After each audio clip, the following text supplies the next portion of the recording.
اللهم صل على محمد وعلى آل محمد كما صليت على إبراهيم وعلى آل إبراهيم في العالمين إنك حميد مجيد.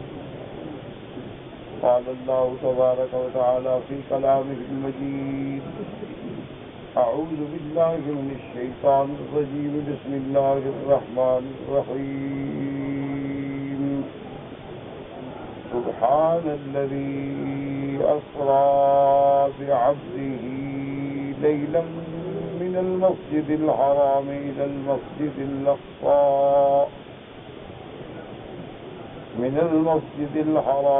المسجد الأقصى الذي باركنا حوله لنريه من آياتنا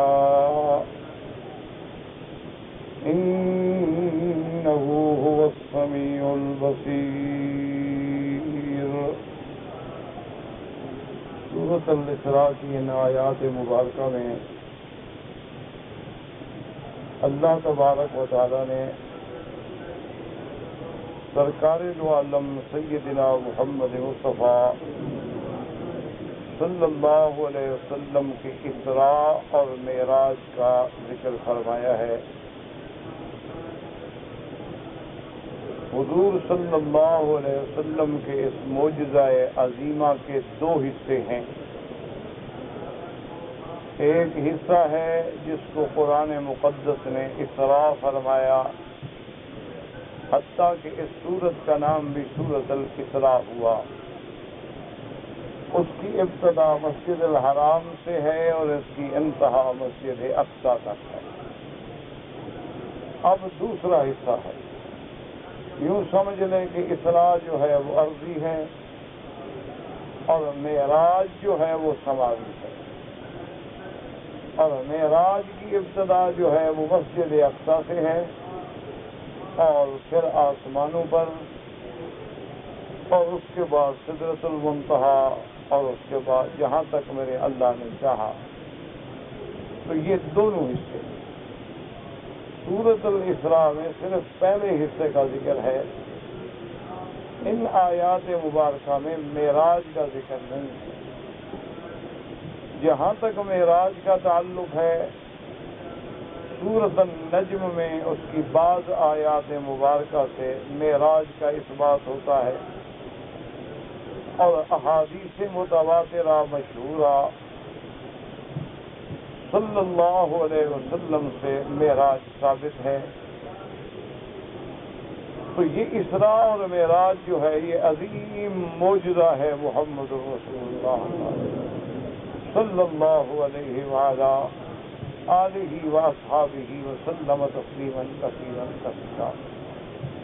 اب اسراء و معراج میں بھی پوری دنیا میں لوگ دو حصوں میں تقسیم ہو گئے. بعض افراد میں پڑ گئے اور بعض تفریط میں پڑ گئے.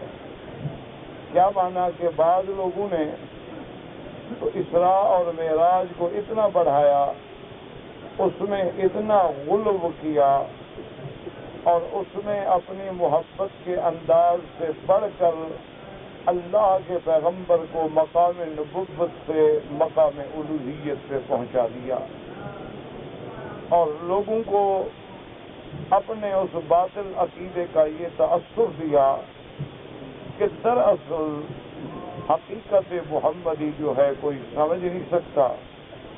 جب تک آپ زمینوں میں تھے تو آپ بشریت کا لبادہ اوڑے ہوئے تھے اور مصطفیٰ کہلاتے تھے، اور جب معراج پہ گئے تو خود خدا تھے. لہذا مصطفیٰ اور خدا میں کوئی فرق نہیں ہے. اور بعض لوگوں نے اس کو اس طرح لوگوں کے دماغوں کو دھوکہ دیا کہ محمد مصطفیٰ صلی اللہ علیہ وسلم خدا تو نہیں ہے لیکن خدا سے جدا بھی نہیں. تو یہ بھی ایک دھوکے دینے والی بات ہے اور عقیدے کو خراب کرنے والی بات ہے. اسی طرح تو پھر ہندو بھی کہتا ہے، وہ کہتا ہے کہ بھگوان پتھر کا نہیں ہے لیکن پتھر تو بھگوان کا ہے. وہ کہتا ہے کہ بھگوان جو ہے وہ تو پتھر کا نہیں ہے ہم بھی جانتے ہیں، لیکن پتھر جو ہے یہ تو بھگوان کا ہے، اور بھگوان کے روپ ہیں، کبھی دیوتا کے روپ میں، کبھی دیوی کے روپ میں، اور کبھی زندہ کے روپ میں، کبھی مردہ کے روپ میں۔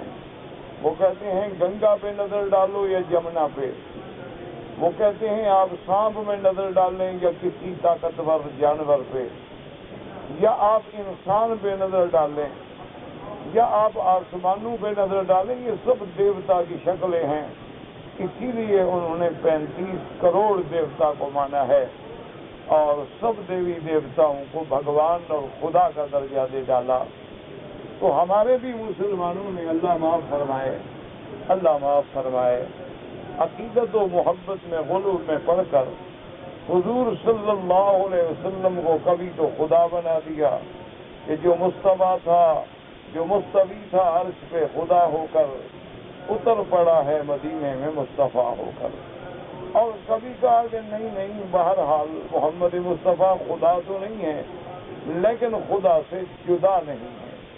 اور کبھی لوگوں کو یہ تاثر دیا کہ حضور صلی اللہ علیہ وسلم بشریت کا لبادہ اوڑے ہوئے ہیں، لیکن بشر نہیں ہیں، بلکہ آپ نور ہیں۔ سب سے پہلے اللہ نے حضور کا نور پیدا کیا، اور یہ نور بھی وہ عام نور نہیں ہے، بلکہ اللہ کے نور کا ٹکڑا ہے، یعنی اللہ کو بھی ٹکڑے کر ڈالا۔ اللہ کے بعض ٹکڑوں سے نبی بنایا اور باقی ٹکڑے جو ہیں اس سے خدا بنا دیا۔ تو یہ سارے جاہلیت کے عقیدے ہیں۔ صحیح معنی میں دیانتداری سے اور تدبر و تفکر سے غور کریں تو معراج کے صحیح قائل جو ہیں وہ اہل سنت والجماعت ہیں، علماء موحدین ہیں، علماء حق ہیں، جو خدا کو خدا مانتے ہیں، مصطفیٰ کو مصطفیٰ مانتے ہیں، خدا کی الوہیت و ربوبیت پہ یقین رکھتے ہیں، محمد مصطفیٰ کی نبوت و بشریت پہ یقین رکھتے ہیں۔ وہ حقیقت میں معراج کے قائل ہیں کہ خدا بلانے والے ہیں اور محمد جانے والے ہیں، خدا دینے والے ہیں اور محمد مانگنے والے ہیں، خدا نمازیں فرض فرمانے والے ہیں اور حضور درخواست کرنے والے ہیں۔ اللہ کا نبی التحیات کا تحفہ پیش کرتا ہے اور میرا رب السلام علیکہ ایھا النبی ورحمۃ اللہ وبرکاتہ سے سلام بھیجتا ہے۔ اور صحیح معنی میں وہ لوگ معراج کے قائل ہیں جو پابندی سے 5 نمازیں پڑھتے ہیں اور ہر نماز میں اس معراج والے حکم کو یاد کرتے ہیں، اس معراج والی کیفیت کو یاد کرتے ہیں، اس معراج والے کلمات کو دہراتے ہیں جو معراج کی رات میں حضور پاک نے صلی اللہ علیہ وسلم کی زبان مبارک سے جاری ہوئے۔ کیونکہ جنہوں نے خود نبی کو خدا بنا دیا تو پھر معراج کا کیا مطلب، اور جنہوں نے خود نبی کو اللہ سے ملا دیا تو پھر معراج کا کیا مطلب۔ معراج تو تب مانا جائے گا کہ خدا خدا ہوگا، محمد مصطفیٰ ہوگا۔ اگر آپ ان کو ملا دیں گے یا آپ ان کو خود خدا بنا دیں گے تو پھر معراج نہیں ہوگا، ایک افسانہ ہوگا اور ایک ڈرامہ ہوگا۔ اسی طرح سے یاد رکھیں کہ بعض لوگوں نے معراج کا مطلب یہ لیا ہے کہ رجب میں معراج ہوا ہے، حالانکہ یہ قول واضح نہیں ہے۔ بعض علماء جہاں اس بات کے قائل ہیں کہ معراج رجب کے مہینے میں ہوا، وہاں بہت ساری روایات اس طرح بھی ہیں کہ حضور کی پیدائش بھی ربیع الاول میں، آپ کا معراج بھی ربیع الاول میں، اور آپ کی وفات بھی ربیع الاول میں، اور آپ کے عمر ذوالقعدہ میں، اور آپ کا حج جو ہے وہ ذوالحجہ میں۔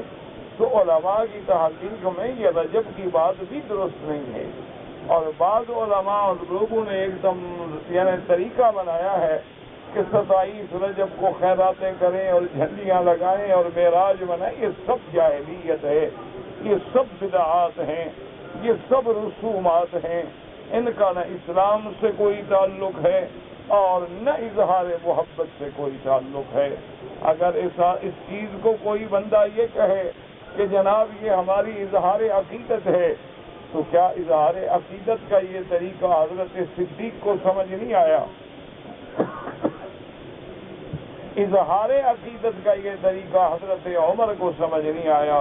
حضرت عثمان کو سمجھ نہیں آیا، حضرت علی کو سمجھ نہیں آیا، حسنین کریمین کو سمجھ نہیں آیا، اہل بیت رسول کو سمجھ نہیں آیا، ائمہ محدثین و فقہا کو سمجھ نہیں آیا، یہ سینکڑوں صدیوں کے بعد رسومات کا طریقہ صرف تمہیں سمجھ آیا ہے، اس پر ماں سوائے حسرت و افسوس کے آدمی کیا کہہ سکتا ہے؟ تو اس لیے ہمیشہ یاد رکھیں۔ اچھا، بعض وہ لوگ ہیں اللہ معاف کرے جنہوں نے معراج کا سرے سے انکار کر دیا۔ ایسے بھی لوگ دنیا میں ہیں، وہ کہتے ہیں جی کوئی معراج ہے ہی نہیں، یہ تو بس لوگوں نے ایسے روایات بنا دی ہیں، کوئی معراج وغیرہ نہیں، اور اللہ نے قرآن میں معراج کا ذکر ہی نہیں کیا ہے۔ اللہ نے تو اسراء کا ذکر کیا ہے کہ مسجد الحرام سے مسجد اقصیٰ تک، اور اس کے بعد تو کوئی ذکر ہے ہی نہیں قرآن مقدس میں، تو لہذا انہوں نے سرے سے معراج کا انکار کر دیا۔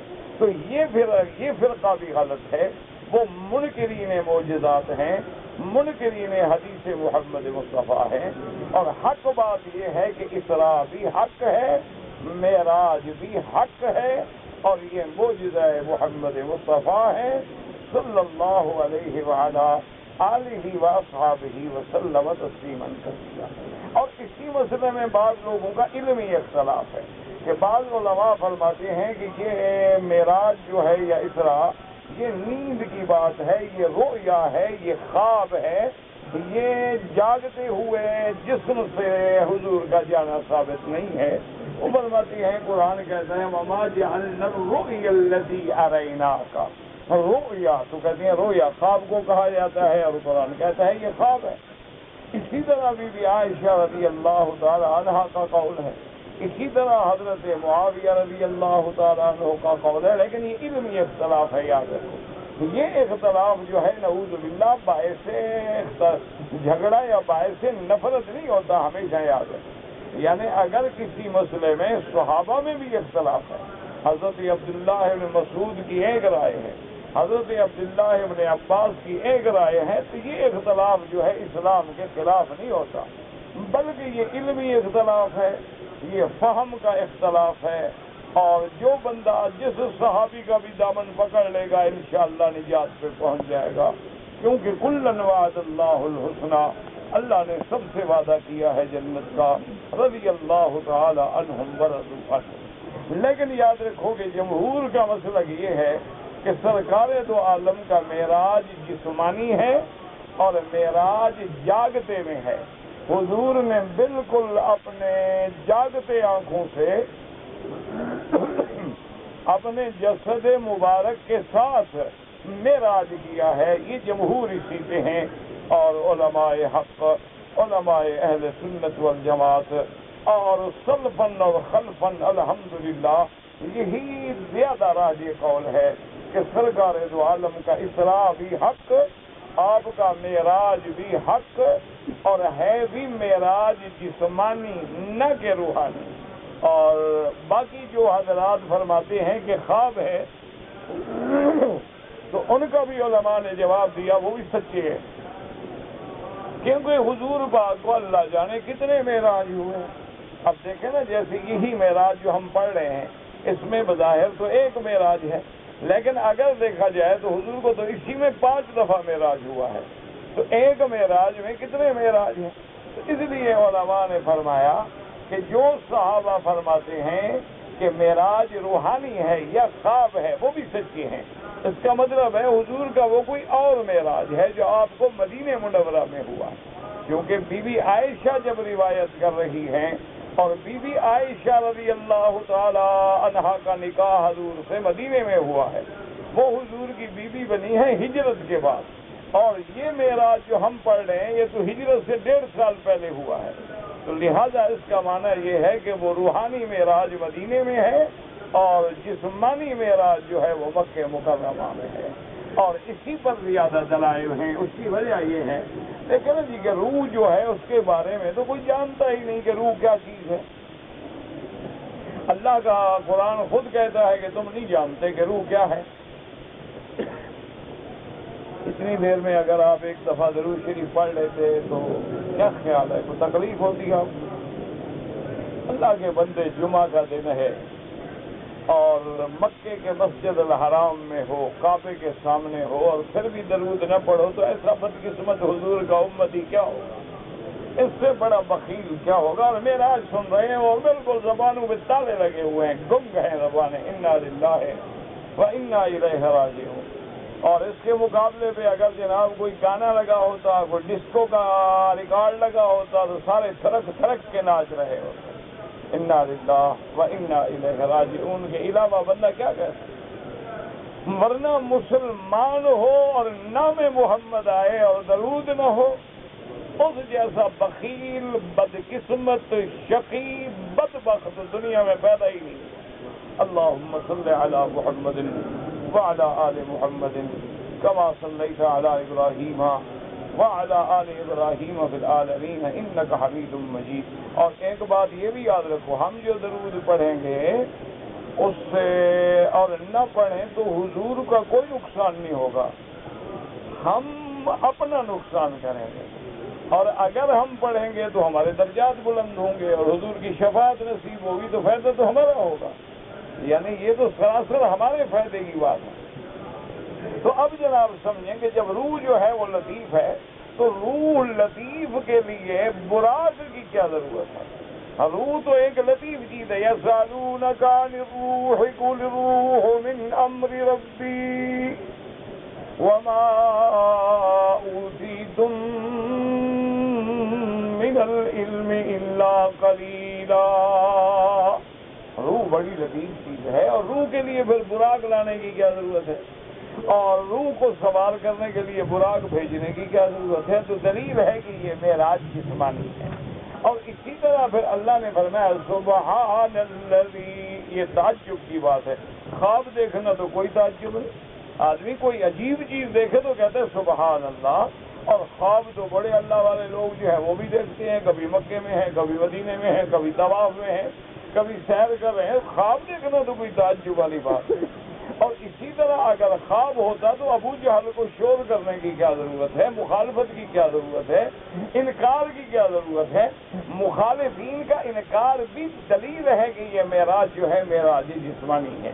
اور اسی طرح اللہ نے فرمایا کہ عبد ہی، اور عبد کا اطلاق بھی روح اور جسد پہ ہوتا ہے، عبد کا اطلاق جو ہے وہ صرف روح پہ نہیں ہوتا ہے۔ جیسے اللہ نے فرمایا وَأَنَّهُ لَمَّا قَامَ عَبْدُ اللَّهِ، اور اسی طرح حضرت عیسیٰ ابن مریم علیہ السلام نے فرمایا اِنِّی عَبْدُ اللَّهِ آتَانِیَ الْکِتَابَ وَجَعَلَنِی نَبِیًّا۔ اور اسی طرح اللہ فرماتے ہیں وَعِبَادُ الرَّحْمَنِ الَّذِينَ يَمْشُونَ عَلَى الْأَرْضِ هَوْنًا وَإِذَا خَاطَبَهُمُ الْجَاهِلُونَ قَالُوا سَلَامًا۔ اور اسی طرح قرآن کہتا ہے إِنَّ عِبَادِي لَيْسَ لَكَ عَلَيْهِمْ سُلْطَانٌ۔ سارے قرآن پہ دیکھو، یہاں لفظ عبد ہوگا، وہاں جسم اور روح دونوں ہوں گے، صرف روح کو قرآن نے کبھی عبد نہیں کہا۔ یہ فرمایا سبحان الذی اسرا بعبدہ، تو معلوم ہوا کہ میرا بدری محمد مصطفیٰ صلی اللہ علیہ وسلم اپنے جسد مبارک سے معراج کے تشریف لے گئے۔ اور یاد رکھو کہ حضور کے معراج میں ایک روایت ہے کہ دار ام ہانی سے، اور ایک روایت ہے کہ حتیم سے، لیکن یہ دونوں روایتیں درست ہیں کہ حضور پہلے باب بیت ام ہانی میں تھے، وہاں سے حتیم میں آئے، وہاں سے زمزم کے قریب آئے، اور اس کے بعد حضور پھر براق پہ سوار ہوئے۔ اور اللہ نے فرمایا کہ یہ اسراء اور معراج کیوں ہے؟ فرمایا لِنُرِيَهُ مِنْ آیاتنا، ہم اپنے نبی کو بڑی بڑی نشانیاں دکھانا چاہتے ہیں، ہم دکھانا چاہتے ہیں کہ ہم قادر ہیں، اور چاہیں تو آسمانوں کے دروازے کھول کے محمد کو اوپر لے جائیں، اور یہ دکھانا چاہتے ہیں کہ ہم قادر ہیں کہ چاہیں تو 1,24,000 پیغمبر کو مسجد اقصی میں، حالانکہ اب آدم کی وفات کو کتنا عرصہ ہو گیا، نوح علیہ السلام کی وفات کو کتنا عرصہ ہو گیا، لیکن اللہ نے تمام انبیاء کو ایک مقام پہ اکٹھا کر دیا. لِنُرِيَهُ مِنْ آیاتنا. اور یہ بڑی نشانیاں ہیں کہ اللہ نے حضور کو جنت کی سیر کرا دی. اللہ پاک نے حضور کو حور العین دکھلا دی. اللہ تبارک و تعالیٰ نے حضور کو گناہگاروں کے عذاب کے نمونے دکھلا دیے اور حضور صلی اللہ علیہ وسلم کے لیے ایسی سواری بھیجی کہ حضور نے فرمایا کہ ما دون البغل وفوق الحمار. خچر سے کچھ چھوٹی تھی اور گدھا سے کچھ بڑی تھی، لیکن حضور نے فرمایا کہ خطبوہا مد بصرہا، اس کے قدم وہاں پڑتے تھے جہاں نظر پڑتی تھی. تو یہ اللہ کی نشانیاں ہیں. آج تک کوئی جاندار سواری ایسی نہیں پیدا کر سکے. آج تک دنیا میں ترقی کرنے والے کوئی ایسی چیز نہیں بنا سکے جو معراج محمد مصطفیٰ کا مقابلہ کر سکے. صلی اللہ علیہ وآلہ آلہ واصحابہ وسلم تسلیما کثیرا کثیرا. تو اب حضور کا معراج شروع ہوا مسجد الحرام سے. حضور فرماتی ہیں کہ جبریل علیہ السلام آئے، انہوں نے مجھے اس براق پہ بٹھایا اور براق میرے بیٹھنے سے پہلے ذرا شوخی کرنے لگا. تو حضرت جبریل علیہ السلام نے مخاطب کیا براق کو کہ براق کیا کر رہے ہو؟ آج تو تم پہ وہ سوار ہو رہا ہے کہ جس سے افضل اللہ نے کائنات میں پیدا ہی نہیں کیا ہے. وہ تو ساری مخلوق کا سردار ہے. وہ اللہ کی مخلوق میں سب سے اعلیٰ ہے، سب سے افضل ہے، سب سے اجمل ہے. اس کے بعد براق کی شوخی ختم ہو گئی. حضور صلی اللہ علیہ وسلم براق پہ سوار ہوئے اور اسی سے ہمیں یہ مسئلہ بھی سمجھ آیا کہ اب دیکھو جبریل علیہ السلام اللہ کا فرشتہ ہے، تمام فرشتوں کا سردار ہے اور اللہ کی نوری مخلوق ہے، لیکن وہ خاتم بن کے محمد مصطفیٰ کے براق کی مہار پکڑ کے چل رہا ہے. تو ہمیں پتہ لگا کہ مقام بشریت جو ہے وہ مقام نور سے بہت بلند ہے، وہ مقام ملائکہ سے بہت بلند ہے. اسی لیے اقبال نے کہا تھا سبق ملا ہے یہ معراج مصطفیٰ سے مجھے کہ عالم بشریت کی زد میں ہے گردوں. اس نے کہا کہ مجھے تو اب پتہ چلا کہ مقام بشریت کیا ہے کہ جس کے لیے اللہ نے آسمانوں کو، اللہ تبارک و تعالیٰ نے سیارات کو، اللہ تبارک و تعالیٰ نے شمس و قمر کو، اللہ تبارک و تعالیٰ نے نجوم و کواکب کو، اللہ تبارک و تعالیٰ نے ثوابت و سیارات کو حکم دیا کہ ہر چیز اپنے مقام پہ رک جائے. اب محمد مصطفیٰ آنے والے ہیں صلی اللہ علیہ وآلہ آلہ واصحابہ وسلم تسلیما کثیرا کثیرا. اسی لیے رات نہیں گزری، گزر ہی نہیں سکتی. ہر جگہ اپنی جگہ پہ کھڑی ہے، ہر چیز خاموش ہے، ہر چیز تھم گئی ہے. دریا کی موجیں تھم گئی ہے، آسمانوں کی فضا میں سیارات کا جلنا تھم گیا ہے اور ستاروں کا چمکنا تھم گیا ہے. ہر چیز اپنے مقام پہ خاموش ہے، با ادب ہے، با ملاحظہ، با ہوشیار ہے کہ آج محمد مصطفیٰ آ رہے ہیں صلی اللہ علیہ وآلہ آلہ واصحابہ وسلم تسلیما کثیرا کثیرا. اور حضور نے فرمایا کہ دوسری نشانیوں میں یہ بھی نشانی دیکھو کہ جب سوار کسی چیز پہ سوار ہوتا ہے، آپ نے دیکھا ہے کہ اگر چڑھائی چڑھے تب بھی تکلیف ہوتی ہے اور اگر اترنی ہو تب بھی تکلیف ہوتی ہے، کیونکہ آدمی کو لگام کھینچنی پڑتی ہے اور اترے تب بھی لگام. لیکن حضور نے فرمایا اللہ نے میری سواری کو ایسے کر دیا تھا کہ اگر اونچائی ہو یا اترائی ہو محمد مدنی کے توازن میں فرق نہ آئے صلی اللہ علیہ وآلہ آلہ واصحابہ وسلم تسلیما کثیرا کثیرا. حضور فرماتی ہیں جب میں براق پہ سوار ہو کے چلا اور راستے میں جب میں نے گیا تو میں نے دیکھا کہ ایک بوڑھی عورت سڑک کے کنارے پہ کھڑی ہے، بہت بوڑھی ہے اور شکل بالکل اس کی بگڑ چکی ہے. اور میں نے دیکھنے کا ارادہ کیا کہ یہ کون ہے. حضرت جبریل نے کہا سر یا محمد. حضور چلے آگے چلے. تو حضور صلی اللہ علیہ وسلم آگے تشریف لے گئے. حضور فرماتے ہیں کہ میں سفر کے دوران میں تھا کہ سڑک کے ایک کنارے سے آواز آئی یا محمد صلی اللہ علیہ وسلم. آواز آئی اور میرا نام لے کے آواز آئے. تو میں نے ارادہ کیا کہ بات کروں کون ہے، کیوں میرے لیے پکارا ہے. حضرت جبریل نے کہا سر یا محمد. چلے آگے چلے. حضور صلی اللہ علیہ وسلم حضور صلی اللہ علیہ وسلم اور آگے چلے. ابھی آپ کو رکنے کی اجازت نہیں ہے. اور اس کے بعد حضور فرماتے ہیں مررت بکثیب احمر، میں ایک سرخ ریت کے ٹیلے کے پاس سے گزرا، اور وہاں جب میں گیا تو میں نے کیا دیکھا کہ رأیت اخی موسیٰ قائم یصلی فی قبرہ، حضرت موسیٰ قبر میں کھڑے نماز پڑھ رہے ہیں صلی اللہ علیہ وسلم علیہ الصلاۃ والسلام، اللہ کے کروڑوں صلاۃ والسلام ہوں۔ اور یہ مسئلہ یاد رکھیں، کبھی جھگڑے میں نہ پڑا کریں۔ یہ جو دنیا میں اختلاف ہے نا جی کہ مردے زندہ ہیں یا نہیں ہیں، سنتے ہیں یا نہیں ہیں، یہ اختلاف لوگوں میں ہے، انبیاء میں کبھی اختلاف نہیں ہے۔ انبیاء اور شہداء کی حیات جو ہے وہ قرآن سے ثابت ہے، اس میں اختلاف کا تو کوئی تصور ہی پیدا نہیں ہو سکتا ہے۔ اس لیے ہمیشہ یاد رکھیں، قرآن کہتے ہیں شہید کو مردہ نہ کہو۔ چلو اتنا کہہ دیتے کہ جی ادب کی بات ہے، مردہ نہ کہو۔ دیکھو نا قرآن جو ہے نا، ہمیشہ یاد رکھیں کہ کسی بات کو قرآن جب نفیاً و اثباتاً، ہمیشہ یاد رکھیں اس مسئلے کو، کہ ایک بات ہوتی ہے نا جی آپ کہیں کہ مردہ نہ کہو، بس کافی ہے، اتنی بات ہی کافی ہے نا جی کہ شہید کو مردہ نہ کہو بس، تو ہم سمجھتے کہ ادب ہے شہید کا، احترام ہے، ہم اس کو مردہ نہ کہہ رہے۔ اللہ نے فرمایا یہ نہیں کہا صرف کہ مردہ نہ کہو، بلکہ کیا کہا کہ مردہ نہ کہو بلکہ،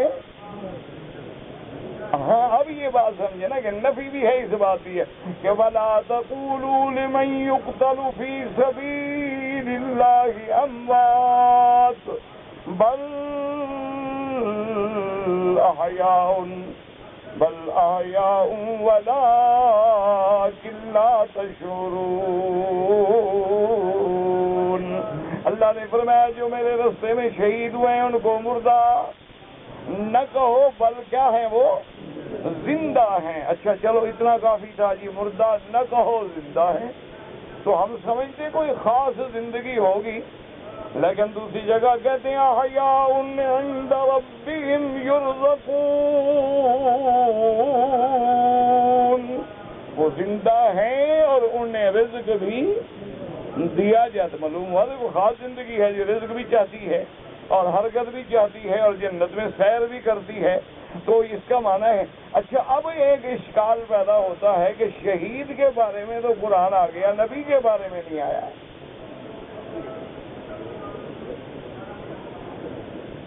یعنی شہید کو مردہ نہ کہو یہ تو قرآن ہے، لیکن نبی کے بارے میں قرآن کی کسی آیت میں یہ بات نہیں ہے۔ تو اللہ نے فرمایا کہ میرے بندے، میرے ماننے والے، میرے نبی کو ماننے والے، قرآن کو ماننے والے اتنے اندھے تو نہیں ہیں کہ جب میں نے شہید کی زندگی کا فیصلہ کر دیا، نبی تو کروڑ درجے زیادہ بلند ہے شہید سے، اس کے بارے میں تو کہنے کی ضرورت ہی نہیں۔ ضرورت تو وہاں تھی جہاں اشکال پیدا ہو، جہاں کوئی مشکل پیدا ہو وہ مسئلہ استاد سمجھا دے گا، جہاں کوئی بندوں کے لیے مشکل ہو اللہ قرآن نازل کر دیں گے۔ اور جو مسئلہ دیکھو نا، اب کوئی مجھے کہے جی رات ہے، اب سمجھانے کی کوئی ضرورت ہے جی رات ہے؟ جب رات ہے تو پھر سمجھانے کی کیا ضرورت ہے؟ اچھا سورج نکلا ہوا کوئی کہے جناب دن ہے، اگلا کہہ گیا تو پوچھنے والا احمق ہے۔ اللہ نے فرمایا کہ جب میں نے شہید کا رتبہ بیان کر دیا، نبی کے بارے میں تو پوچھنے والے کی عقل ہی نہیں۔ نبی تو نبی ہوتا ہے، یہ شہید جب تک نبی کا کلمہ نہ پڑھے شہید ہی نہیں ہو سکتا۔ تو جس نبی کے کلمے پڑھنے والے شہید کا یہ مرتبہ ہے تو نبی کا کیا مقام ہوگا؟ اس لیے اللہ تبارک و تعالیٰ اس کے تو بیان کرنے کی ضرورت ہی نہیں ہو، تو واضح سی بات ہے۔ اسی لیے اب دیکھیں کہ حضور نے فرمایا کہ میں نے دیکھا کہ موسیٰ علیہ السلام قبر میں ہیں۔ اچھا حضور قبر میں ہیں، اچھا یہ بھی کہہ دیتے حضور کے قبر میں ہیں اور نماز پڑھ رہے ہیں، بس کافی تھی، اتنی بات کافی نہیں تھی۔ حضور میں نے دیکھا موسیٰ علیہ السلام نماز میں، لیکن کیوں فرمایا وَهُوَ قَائِمٌ، اور ایک روایت میں ہے قَائِمًا يُصَلِّي، اور کھڑے ہیں، نماز بھی کھڑے ہو کے پڑھ رہے ہیں۔ کیوں بھائی؟ کیونکہ کوئی اعتراض نہ کر دے کہ جی وہ تو سوئے ہوئے تھے اور اشارہ کیا ہوگا حضور نے نماز سمجھی، ورنہ حضور نے فرمایا نہ وہ باقاعدہ کھڑا ہے موسیٰ علیہ السلام، اور کھڑا مردہ کھڑا ہو کے نماز پڑھتا ہے، کوئی عقل کی بات کریں۔ اچھا اس کو ٹالنے کے لیے کہہ دیتے ہیں کہ جی یہ تو معجزہ تھا حضور کا، کہتے ہیں جی یہ جو ہے موجزہ، اللہ کے بندو عقل کرو، حضور کا دیکھنا موجزہ ہے، حضور پر موسیٰ علیہ السلام کی یہ عبادت کا کھل جانا موجزہ ہے۔ موسیٰ کی نماز پڑھنا تو نماز ہے نا، یہ تو دیکھنا موجزہ ہے کہ حضور نے دیکھ لیا، وہ تو نماز ہی ہے نا۔ اس کے بعد حضور صلی اللہ علیہ وسلم فرماتی ہیں کہ میں نے جبریل سے پوچھا کہ یا جبرائیل یہ بوڑھی کون تھی؟ اس نے کہا حضور یہ دنیا تھی، دنیا کی شکل جو ہے بوڑھی عورت کی شکل میں پیش کی گئی کہ یہ دنیا اب ختم ہونے والی ہے، بوڑھی ہو چکی ہے، خراب ہو چکی ہے، ذلیل ہو چکی ہے، اب اس کے مٹنے کے دن قریب آ گئے ہیں۔ میں نے کہا جبریل وہ پکارنے والا کون ہے؟ تو جبریل علیہ السلام نے عرض کیا یا رسول اللہ انہو ابلیس، وہ لعنت اللہ ابلیس آپ کو بلا رہا تھا، اگر آپ ذرا بھی توجہ کرتے تھے تو آپ کی ساری امت گمراہ ہو جاتی، اس لیے میں نے کہا تھا کہ آپ چلیں۔ اور اس کے بعد پوچھا حضور صلی اللہ علیہ وسلم نے جب آگے آئے تو حضرت جبریل نے عرض کیا انزل یا محمد صلی اللہ علیہ وسلم، آپ سواری سے اتریں اور نماز پڑھیں۔ میں نے کہا جبریل یہ کون سی جگہ ہے کہ میں نماز پڑھوں؟ فرمایا طور سینا ہے، جس جگہ اللہ نے موسیٰ علیہ السلام سے کلام فرمایا تھا، یہ وہ مقام ہے جہاں اللہ نے موسیٰ علیہ السلام سے کلام کیا تھا، تو آپ یہاں نماز ادا کریں۔ میں نے 2 رکعت نماز پڑھی اور اس کے بعد ہم چلے آگے۔ حضور جبریل علیہ السلام نے عرض کیا کہ اب یہاں اتریں اور یہاں بھی 2 رکعت نماز پڑھیں۔ میں نے جب 2 رکعت نماز پڑھ لی تو میں نے پوچھا کہ یہ کون سی جگہ ہے؟ تو جبریل نے کہا بیت اللحم، یہ وہ مقام ہے جہاں عیسیٰ علیہ السلام پیدا ہوئے ہیں علیہ السلام۔ تو اس لیے فرمایا کہ میں نے وہاں بھی اتر کے 2 رکعت نماز جو ہے ادا کی۔ صلی اللہ علیہ وآلہ وسلم تسلیما کثیرا کثیرا۔ اس کے بعد حضور صلی اللہ علیہ وآلہ آلہ وصحبہ تشریف لے گئے۔ حضور فرماتی ہے کہ جب ہم مسجد اقصیٰ پہنچے، یاد رکھو سب سے اول کعبہ، اول بیت یہ بیت اللہ ہے، اور مسجد اقصیٰ بعد میں بنائی گئی ہے، لیکن ایک بات کو ہمیشہ دماغ میں رکھیں کہ جب بھی آدمی غور کرے تو سمجھ یہ آتا ہے کہ اللہ جس گھر کو عزت دینا چاہتے ہیں، جس گھر کو شان دینا چاہتے ہیں، وہاں اپنے شان والے بندے بھیج دیتے ہیں۔ اللہ نے جب کعبے کو بنانا چاہا تو یہاں اپنے خلیل اور اسماعیل پیغمبر کو بھیج دیا، اور جب بسانا چاہا تو محمد الرسول اللہ کو بھیج دیا، اور اللہ نے جب مسجد اقصیٰ کو آباد کرنا چاہا تو حضرت سلیمان علیہ السلام کو بھیج دیا، تو وہاں بھی پیغمبر نے تعمیر کی اور یہاں بھی پیغمبر نے تعمیر کی، اور اللہ نے جب یثرب کو مدینہ بنانا چاہا تو وہاں محمد الرسول اللہ کو بھیجا صلی اللہ علیہ وآلہ آلہ وصحبہ وسلم۔ اور اسی اسراء کے سفر میں حضور جب گزر رہے تھے اسی جگہ سے تو وہاں بھی حضور اترے اور 2 رکعت نماز پڑھی، اور جبریل نے عرض کیا کہ یا رسول اللہ ہذہ مقام ہجرت کا، یہ وہ جگہ ہے جہاں آپ ہجرت کر کے تشریف لائیں گے مدینہ منورہ۔ صلی اللہ علیہ وآلہ آلہ وصحبہ وسلم تسلیما کثیرا کثیرا۔ اب حضور مسجد اقصیٰ میں پہنچے تو مسجد اقصیٰ کے باہر مسجد کے قریب ایک پتھر تھا، تو یہ بھی صحیح حدیث مبارک میں آتا ہے کہ اس پتھر کے قریب حضرت جبریل علیہ السلام آئے اور اپنی انگلی مبارک سے سوراخ کیا اس پتھر میں، اور براق کے رسی جو تھی وہ اس پتھر کے سوراخ میں سے گزار کے براق کو باندھ دیا۔ اس سے علماء نے ہمیں مسئلہ سمجھایا، فقہاء نے مسئلہ سمجھایا، محدثین نے مسئلہ سمجھایا۔ یاد رکھو حدیثیں جمع کرنا محدثین کا کام ہے، ان کو محفوظ کرنا محدثین کا کام ہے، ان کے رجال پہ بحث کرنا اصحاب جرح تعدیل کا کام ہے، اور ان سے مسائل نکالنا جو ہے فقہاء امت کا کام ہے۔ اللہ تبارک و تعالیٰ ان پہ کروڑوں رحمتیں فرمائے۔ اب حدیث میں تو ہے کہ جبریل نے اس پتھر سے براق باندھی، لیکن محدثین و فقہاء نے مسئلہ نکالا کہ ہمیں کیا سبق ملتا ہے کہ دنیا میں اسباب پہ عمل کرو لیکن توکل اللہ پہ کرو۔ کیوں؟ براق جبریل سے بھاگ جاتی نہ، جب براق کو چھوڑ دیتے تو اس کی طاقت تھی کہ جبریل سے بھاگ جائے، باندھنے کی کیوں ضرورت پیش آئی؟ اسی لیے کہ ہم نے اسباب پر یہ نہیں ہے کہ تم مسجد میں بیٹھ جاؤ بس جناب سبحان اللہ جی ہر چیز سے کٹ گئے، سبحان اللہ صوفی صاحب اللہ سے مل گئے، یہ کوئی نہیں، یہ کوئی اسلام اس کا قائل ہی نہیں۔ اسلام کہتے ہیں محنت کرو، کام کرو، اسباب پر بھی عمل کرو، ساعتن الی ھذا و ساعتن الی ھذا، 1 گھنٹہ دنیا کو دو، 1 گھنٹہ دین کو دو، اپنے اہل کو دو، اپنے عیال کو دو، اپنے احباب کو دو، تو تبھی معاملات چلیں گے، اور بھروسہ اللہ پہ کرو۔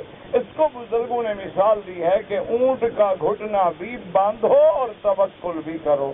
یہ معنی نہیں ہوتا کہ اونٹ کو جنگل میں چھوڑ دو کو بس یہ اللہ پہ توکل ہے، اللہ پاک رحمت کریں گے، یہ چیزیں اسلام کے خلاف ہیں۔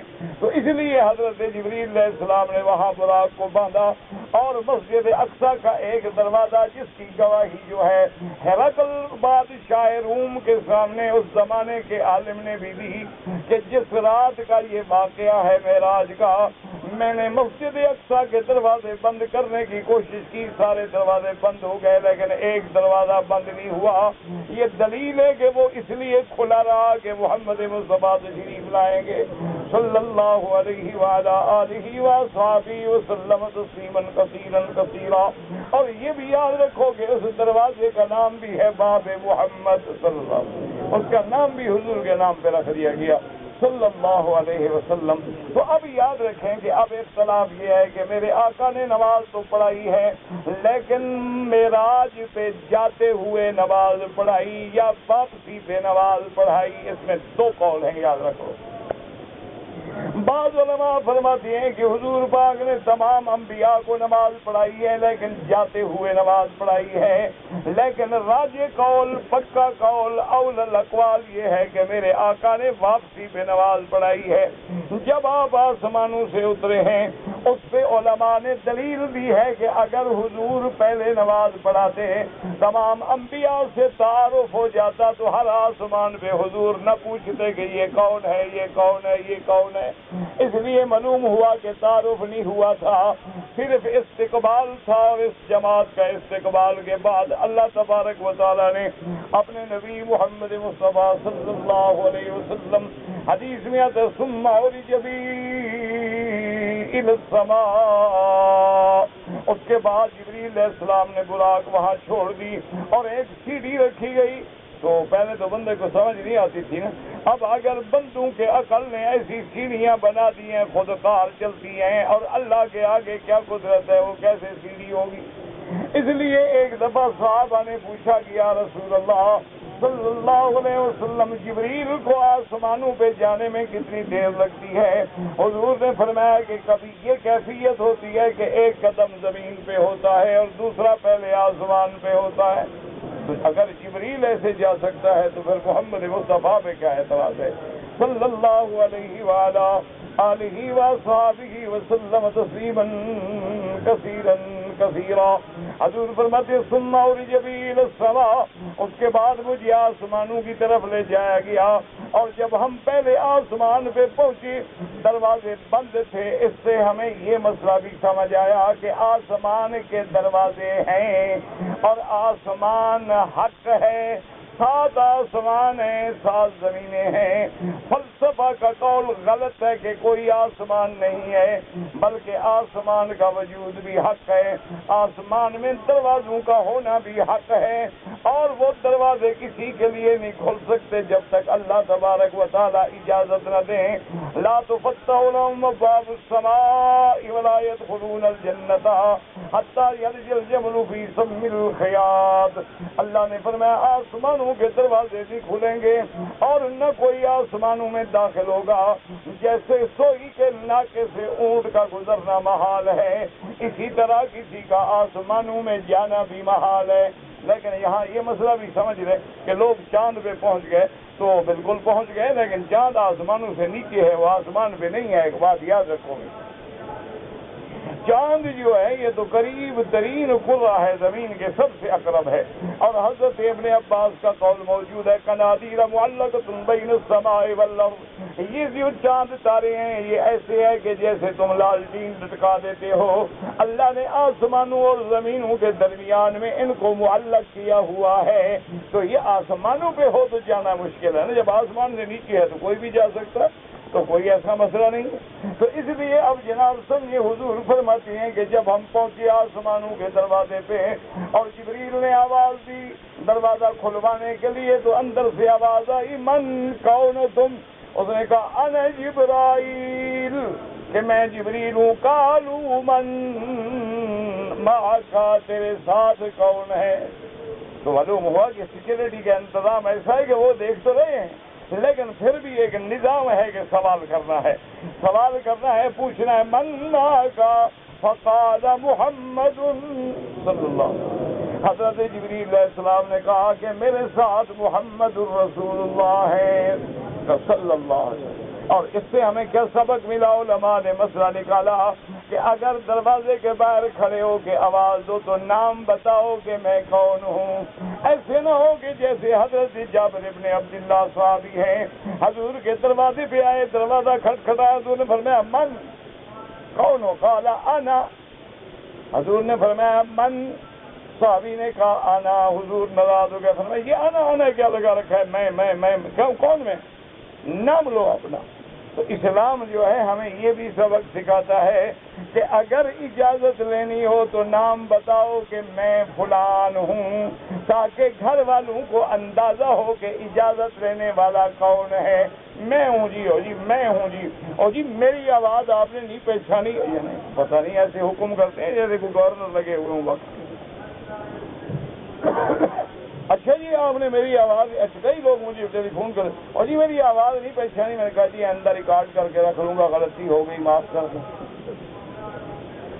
عجیب دنیا ہوتی ہے، خدا کے بندے بتائیں 2 سال بعد 4 سال بعد وہ بھی ٹیلی فون کر رہے ہیں، میں نے تمہاری آواز کو فیڈ کی ہوئی ہے، ریکارڈ کیا ہوا ہے دماغوں سے۔ یا جیسے عام دیکھیں نا، عام رواج ہوتا ہے ماشاء اللہ، جس مولوی سے اور جس بزرگ سے زیادہ محبت ہونا لوگوں، حضرت دعا میں یاد رکھنا ہے، یعنی یہ کام بھی میں نے کرنا، تم کیا کرو گے؟ یعنی کیا طریقہ ہے بھی محبت کا معنی؟ حضرت میں آپ کو ہمیشہ دعا میں یاد رکھوں گا، جب تم رکھو گے میں بھی دعا کروں گا۔ یہ حجی آپ دعا میں یاد رکھ، میں میرے لیے دعا میں یاد رکھوں گی، نو کروں، میں تمہارا ڈیوٹی ہے میری طرف یہ دعا کرنے کی۔ یہ کیا بات ہے؟ دعا کہ یہ نہیں کہیں نہیں جاتی، دعا تو نکلتی ہے اندر سے، یاد رکھو ہمیشہ۔ بد دعا بھی اندر سے نکلتی ہے اور دعا بھی اندر سے نکلتی ہے۔ جب کسی بزرگ سے، اللہ والے سے دعا لینی ہو تو کوئی ایسا کام کرو کہ خوش ہو کے ان کے دل سے تیرے لیے دعا خود نکل جائے، اور اگر کوئی بد دعا کا شوق ہو تو ایسی تکلیف پہنچاؤ کہ رات کو اٹھتے بیٹھتے تو یہ بد دعا کریں۔ یہ تو اپنے آئی، یہ تو باقی رسم ہو گیا، اچھا جی دعا کرنے کا ٹھیک ہے، اچھا ہم بھی کہہ دیتے ہیں ٹھیک ہے، کیوں دعا تو آدمی روز کرتے ہیں، اللہ مغفر لجمیع المسلمین والمسلمات والمؤمنین والمؤمنات، سب آ گئے ماشاءاللہ۔ اللہ نے ایسی دعا سکھا دی ہے کہ سب کا رگڑا ایک لفظ میں ہو جاتا ہے، والمسلمین والمسلمات والمؤمنین والمؤمنات الاحیاء منہم والاموات، زندہ مردہ اگلے پچھلے سارے 1 منٹ میں بخشے گا۔ فی امان اللہ، وعلیکم السلام ورحمۃ اللہ وبرکاتہ۔ تو یہ جو ہے نا جی غلط بات ہے نا، اس لیے دیکھیں اب جبریل ہے، ورنہ جبریل کہہ سکتا ہے، جبریل تو سارے ملائکہ کا سردار ہے۔ اس نے پوچھا من؟ فقال انا جبرائیل۔ قالوا من معک، تیرے ساتھ کون ہے؟ قال محمد الرسول اللہ صلی اللہ علیہ وسلم تسلیما کثیرا کثیرا۔ قالوا هل بعث الیہ، کیا حضور کی بعثت ہو گئی؟ اس میں 2 قول ہیں، یاد رکھیں محدثین کے معنی بعثا کیا معنی، یعنی حضور کو نبوت مل گئی، حضور نبی ہو گئے، بعثت ہو گئی، اور ایک معنی یہ بعث الیہ، کیا حضور کو معراج کا بلاوا مل گیا ہے، اللہ کے بلانے پہ آئے ہیں۔ جبریل نے کہا نعم بعث، آپ کو بعثت ہو گئی ہے۔ تو حضور فرماتے ہیں کہ ہمارے لیے وہ دروازہ جو تھا آسمانوں کا کھل گیا، آسمانوں کے دروازے پہ جب گئے تو پہلے آسمان پہ جب میں پہنچا تو ایک آدمی میں نے دیکھا اور میں نے سلام بھی کیا۔ حضرت جبریل نے کہا یا رسول اللہ ھذا ابوک آدم علیہ السلام، یہ آپ کے ابا آدم ہیں اور آپ ان کو سلام کریں۔ حضور فرمایا اچھا خدا کی حکمت ہے کہ آخر باپ ہوتا ہے نا، پہلے دروازے پہ آئے ہوئے ہیں، باپ اپنے بیٹے کو دیکھنے کے لیے انتظار میں ہے نا آدم علیہ السلام، اس لیے وہ سمائے اول پہ کھڑے ہیں۔ اور دوسرے آسمان پہ کی حضور فرماتی ہیں کہ اس پہ مجھے حضرت ہارون علیہ السلام کی ملاقات ہوئی، اور تیسرے آسمان پہ حضرت یحییٰ اور حضرت عیسیٰ علیہ السلام کی ملاقات ہوئی، اور اس کے بعد حضرت ادریس کی ملاقات ہوئی، اور اس کے بعد حضرت موسیٰ علیہ السلام حضرت عیسیٰ علیہ السلام کی ملاقات ہوئی۔ اور جب میں 7ویں آسمان پہ پہنچا، میں نے دیکھا کہ ایک گھر ہے اور ایک بزرگ اس پہ پشت لگا کے بیٹھے ہیں، اور آگے کچھ نوجوان بیٹھے ہیں جو پڑھ رہے ہیں۔ میں نے جبریل سے پوچھا کہ من یہ کون ہے اور یہ گھر کیا ہے؟ تو جبریل نے کہا کہ محمد مصطفیٰ یہ آسمانوں میں کعبہ ہے، جیسے اللہ نے زمین میں کعبہ بنایا ہے بندوں کے لیے، یہ ملائکہ کے لیے کعبہ ہے، اور اس کا نام بیت المعمور ہے، اور ایک دن میں 70,000 فرشتہ طواف کرتا ہے، پھر قیامت تک دوبارہ نوبت نہیں آئے گی علیہ الصلوۃ والسلام، کیونکہ ملائکہ کا عدد تو اللہ جانتے ہیں۔ وما یعلم جنود ربک الا هو۔ اور میں نے پوچھا من ھذا الرجل، یہ بندہ کون ہے؟ حضور فرماتے ہیں بزرگ اتنے خوبصورت ہیں، اتنے خوبصورت ہیں، اور آپ کی داڑھی مبارک بھی سینے مبارک تک ہے، اور حضور نے فرمایا بس میں یہ کہہ سکتا ہوں کہ وہ میرے ہم شکل تھے، میری شکل ان سے ملتی جلتی تھی۔ تو میں نے پوچھا کہ من یہ کون ہے؟ انہوں نے کہا ھذا ابوک ابراہیم علیہ السلام، یہ آپ کے ابا سیدنا ابراہیم علیہ السلام ہیں۔ حضور فرماتے ہیں میں آگے بڑھا، میں نے کہا مرحبا بالاب، تو انہوں نے کہا اہلا وسہلا مرحبا بالابن الصالح والنبی الصالح۔ حضور صلی اللہ علیہ وسلم فرماتے ہیں پھر 7ویں آسمان کے بعد مجھے سدرۃ المنتہا پہ لے گئے۔ سدرۃ المنتہا، سدرہ مانا بیری کا درخت ہے، اور وہ ایسا درخت ہے فرمایا کہ جس کو ملائکہ نے ڈھانک رکھا تھا، اللہ کے فرشتوں نے ڈھانک رکھا تھا۔ اور منتہا اس لیے کہتے ہیں کہ جو ہمارے اعمال زمین سے جاتے ہیں وہاں پہنچتے ہیں، اور جو اللہ کا حکم عرش سے آتا ہے وہیں پہنچتا ہے، اور اس کے بعد ملائکہ تنفیذ کرتے ہیں، اس لیے اس کا نام ہے اس کا سدرۃ المنتہا۔ اور اس کے بعد فرماتے ہیں حضور کے پھر رف کہتی ہیں کہ ایک میز، ایک قالین، ایک سجاد، جیسے آج کل ایک قالین کا ٹکڑا ہو، اس پہ جب میں کھڑا ہوا تو رف مجھے لے کے اور اوپر چلا گیا، اور پھر میں نے اپنے اللہ سے کلام کیا، اور اپنے اللہ کے دربار میں اپنے عجز و نیاز و درخواست پیش کی۔ میرے رب نے مجھ پہ سلام بھیجا، اور میرے لیے اور میری امت کے لیے 50 نمازیں فرض کی۔ فرمایا اس کے بعد جب میں واپس آیا، حضرت موسیٰ علیہ السلام نے پوچھا کہ ماذا فرض علیک وعلی امتک یا محمد، آپ پر اور آپ کی امت پہ اللہ نے کیا فرض کیا؟ میں نے کہا 50 صلاۃ، 50 نمازیں۔ قال ارجع الی ربک فاسألہ تخفیفا۔ موسیٰ علیہ السلام نے کہا حضور مہربانی کریں، واپس جا کے اللہ سے رعایت مانگیں، آپ کی امت جو ہے 50 نمازیں نہیں پڑھے گی۔ اب بعض جاہل کہتے ہیں دیکھو جی حضرت موسیٰ عالم الغیب تھے، اس لیے مشورہ دے رہے ہیں کہ جانتے ہیں حضور کی امت نہیں پڑھے گی، حالانکہ یہ غلط بات ہے۔ دوسری روایت میں موجود ہے کہ حضرت موسیٰ نے فرمایا کہ یا محمد صلی اللہ علیہ وسلم، میری امت پہ 2 نمازیں فرض تھیں، میں نے بڑی کوشش کی لیکن میری امت وہ 2 نمازیں بھی صحیح ادا نہیں کرتی تھی، اور آپ کی امت کیسے 5 نمازیں ادا کرے گی؟ کیونکہ وہ تو میرے بعد آنے والے ہیں، کمزور ہوں گے، میری امت تو زیادہ قوی تھی۔ حضور فرماتی ہیں کہ میں پھر واپس گیا، میں نے عرض کیا کہ یا اللہ مہربانی کریں میری امت پہ رعایت کریں۔ اللہ پاک نے فرمایا کہ 10 نمازیں معاف ہیں۔ اسی طرح پھر دوبارہ گیا، پھر سے 12 کیا، پھر چوتھے بار گیا۔ اب آپ خود اندازہ لگائیں کہ کتنے معراج ہوئے۔ ایک معراج تو نہ ہوا نا، حضور ہر دفعہ جو جا رہے ہیں اپنے اللہ کے پاس، پھر آ رہے ہیں، پھر جا رہے ہیں، پھر آ رہے ہیں، پھر جا رہے ہیں، پھر آ رہے ہیں، تو ایک معراج میں کئی معراج۔ اور اس کے بعد حضور کے اوپر صرف 5 نمازیں رہ گئی۔ تو اب آئے تو حضرت موسیٰ علیہ السلام نے کہا حضور آپ کی امت 5 نمازیں بھی نہیں پڑھے گی۔ ویسے موسیٰ علیہ السلام نے سچ کہا کہ نہیں پڑھ رہے ہیں؟ جو پڑھتے ہو ماشاءاللہ 5 منٹ میں 5 رکعتیں، اللہ اکبر اللہ اکبر اللہ اکبر اللہ اکبر. پتہ نہیں کون سی نماز ہے, مجھے سمجھ نہیں ہے یار. طواف جو اچھا ابھی نماز پڑھیں گے, طواف امام سلام پھیرے گا وہی کھڑے گا اللہ اکبر, تاکہ طواف والے نہ گزرے, گزرے تو ہماری گردن کے اوپر سے گزرے. انا للہ و انا الیہ راجعون. اب جناب حضرت موسیٰ علیہ السلام نے کہا حضور پھر جائیں. حضور نے کہا کہ میں پھر عرض کرتا ہوں. پھر جا کے عرض کیا تو اللہ نے فرمایا کہ یا محمد صلی اللہ علیہ وسلم لا تبدیل لکلمات اللہ. اللہ کا فیصلہ کبھی نہیں بدلتا, میرا فیصلہ ہو چکا ہے. آسمان و زمین کے پیدا ہونے سے بھی 2000 سال پہلے سب کچھ لکھا جا چکا ہے اور لوح محفوظ میں محفوظ ہو چکا ہے. لیکن میں نے اپنے فیصلے کے لیے تیری امت سے رعایت کر دی ہے کہ تیری امت نمازیں تو 5 پڑھے گی لیکن لکھی 50 جائیں گی. من جاء بالحسنۃ فلہ عشر امثالها. تو اب جناب حضرت آقا انعامدار واپس آئے. موسیٰ علیہ السلام نے کہا کہ پھر عرض کریں. میں نے کہا استحییت ربی.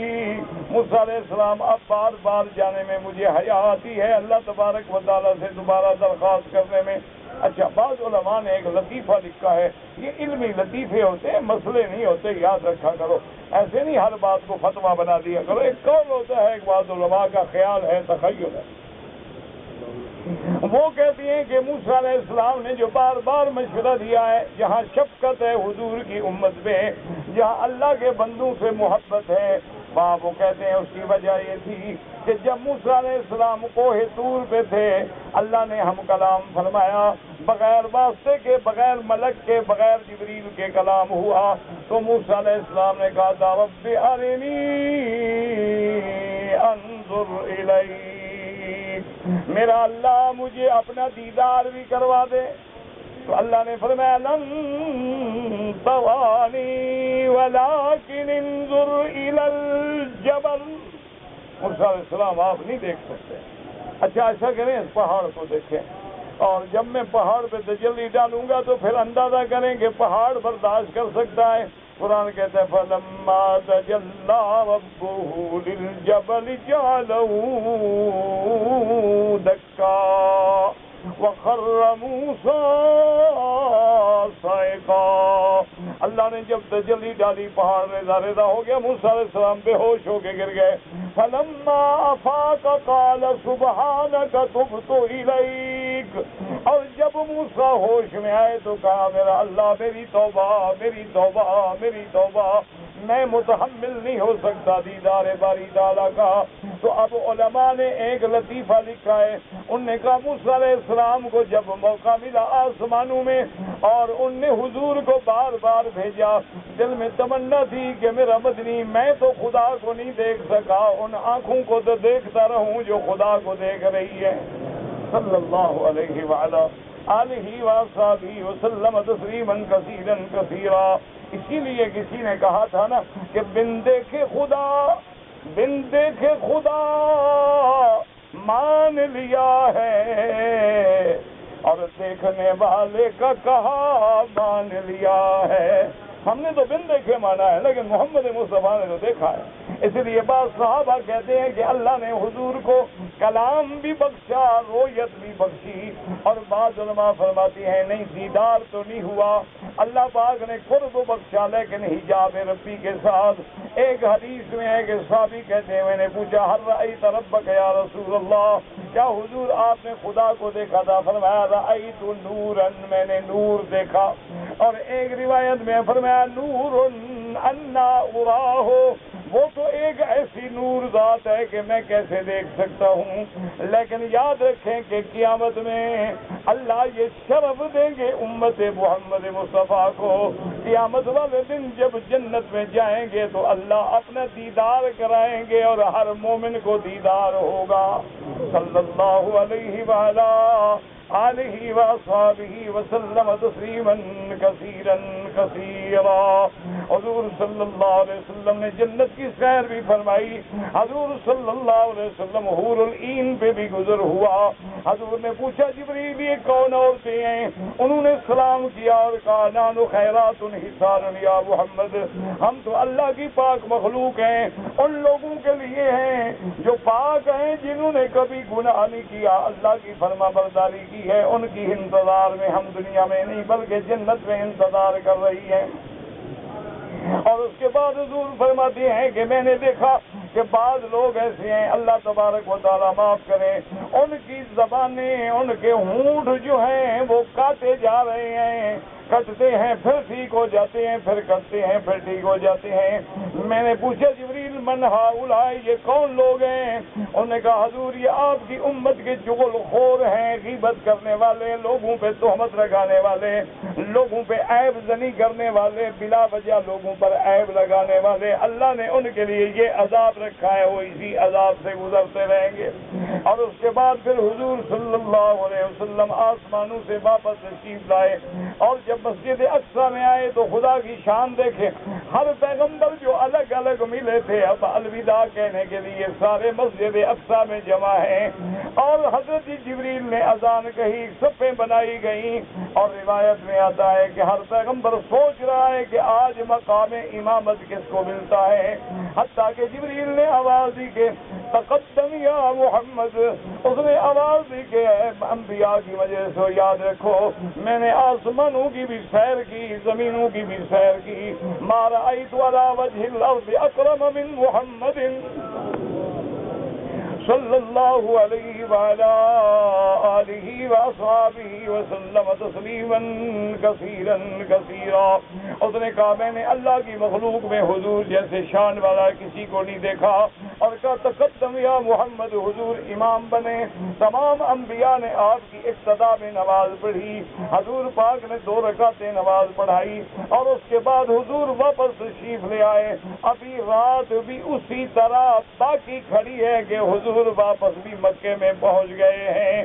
اور سب سے پہلے بی بی ام ہانی کو حضور نے معراج کا واقعہ بیان کیا تو بی بی ام ہانی نے کہا کہ لا تذکر علی احد یا محمد، حضور مہربانی کر کے اس واقعے کو کسی کو نہ بتلائیں کیونکہ دشمن جو ہے تکذیب کریں گے. حضور نے فرمایا کوئی لاکھ تکذیب کرے، جو حق ہے میں نے بیان کرنا ہے. اس سے معلوم ہوا کہ معراج جسمانی ہے اور معراج یکزاوے ہیں. مختصراً میں نے عرض کر دیا، تفصیل سبق میں انشاءاللہ آتی رہے گی. واللہ تعالی اعلم وعلمہ اتم. آپ نے جو خواب دیکھا ہے، مجھے خواب کی تعبیر کا پتہ نہیں لگتا، کسی اور سے پوچھ لو. ایک آدمی عمرے کے لیے آیا ہے، عمرے کے بعد کہیں مزدوری کر رہا ہے. بالکل کوئی حج میں بھی کر سکتا ہے، عمرے میں بھی کر سکتا ہے. باقی قانونی بات تم جانو اور وہ جانے. اگر ایک آدمی عمرے پہ آیا ہے، اس کے رشتہ دار جدے میں ہیں، وہ اپنے رشتہ داروں کو جدے ملنے کے لیے جائے، واپسی پہ کوئی عمرہ ضروری نہیں.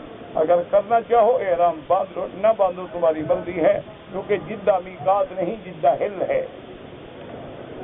ایک آدمی کی بیوی کے ساتھ سویا تھا، بچہ بھی لیٹا تھا، بچی مر گئی. ہو سکتا ہے کہ وہ نیند میں، اللہ معاف کرے، بہرحال اس کا قصاص نہیں ہوگا لیکن توبہ کریں.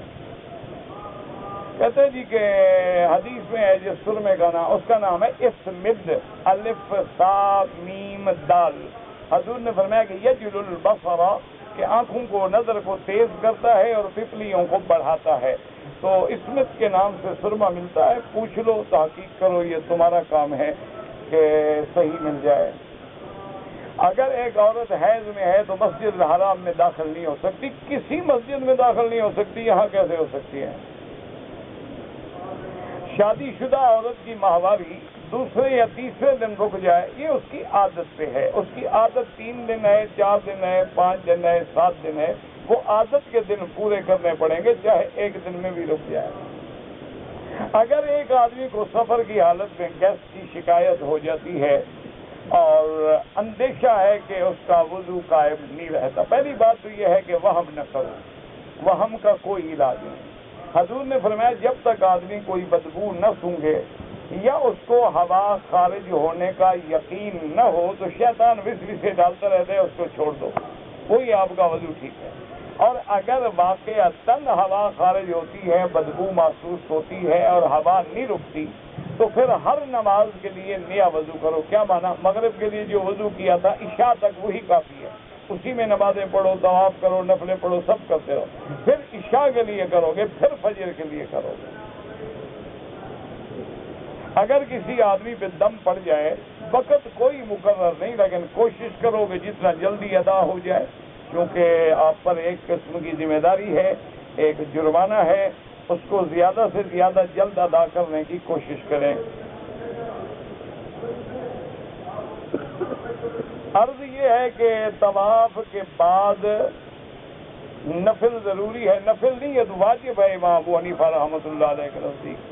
ہر طواف کے بعد 2 رکعت پڑھنا واجب ہے، نفل تو کسی کے نزدیک بھی نہیں ہے، یہ تو لوگوں نے نفل بنا رکھا ہے۔ باقی ائمہ کے نزدیک سنت ہے اور امام ابو حنیفہ رحمۃ اللہ علیہ کے نزدیک واجب ہے، کیونکہ طواف نفلی ہوتا ہے نا، لوگ سمجھتے ہیں 2 نفل، نفل تو ہے ہی نہیں۔ امام صاحب کے نزدیک واجب ہے اور باقی ائمہ کے نزدیک سنت ہے۔ اگر کوئی عورت عالم ولادت میں فوت ہو جائے، بچے، انشاءاللہ اللہ اس کو بھی شہید کا مرتبہ دیں گے۔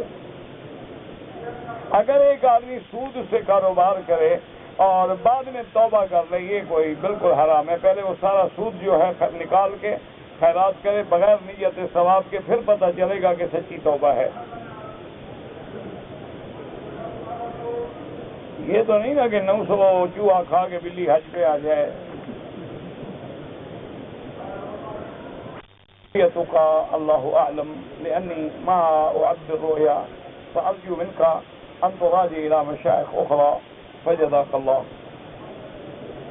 اگر ایک آدمی نے عصر کے بعد طواف کیا ہے تو امام ابو حنیفہ رحمۃ اللہ علیہ فرماتے ہیں کہ 2 رکعت مغرب کے بعد پڑھے۔ باقی ائمہ کے نزدیک حرم میں ہر وقت نماز جائز ہے۔ میں نے قرضہ بھی دینا ہے، حج بھی پڑھنا ہے، اور بیوی نے کہا کہ گھر آؤ، تو بیوی کا کہنا مانو، وہ کسی گناہ میں پڑ گئی تو تم کیا کرو گے؟ حج تو پھر بھی پڑھ لو گے، لیکن بیوی کو تو گناہوں سے بچاؤ نا۔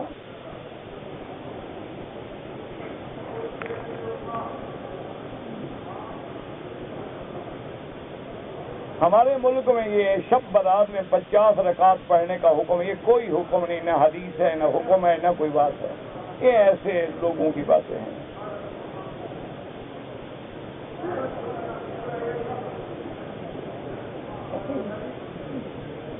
بعض لوگ جو ہیں ہنستے ہیں سجدے میں، نہیں ہنسنا چاہیے بالکل، نماز ادب کا نام ہے، عاجزی کا نام ہے۔ آپ کی والدہ اگر معذور ہو گئی، فالج گر گیا، آپ ان کے لیے عمرہ کریں، ان کے لیے طواف کریں، ان کے لیے حج کریں، سب جائز ہے۔ حج بدل بھی ہو سکتا ہے،